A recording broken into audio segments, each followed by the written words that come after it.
Ako si Andrea, operator ng SP Divisoria. Nagamit ito ng 6 na araw na may total 112. Ito po yung printer head.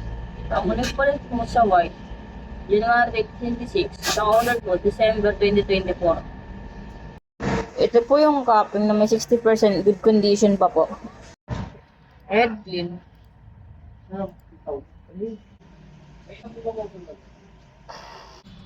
Punasan ng wiper after a head clean.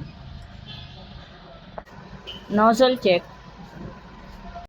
Ang uling pulit po ng damper, January 2024 sa colored. Sa white naman po, December 2025. Ang waste ng ink, nalinis ng isang araw. Ito po yung ABR at ground wire. Ito po yung aming stocks.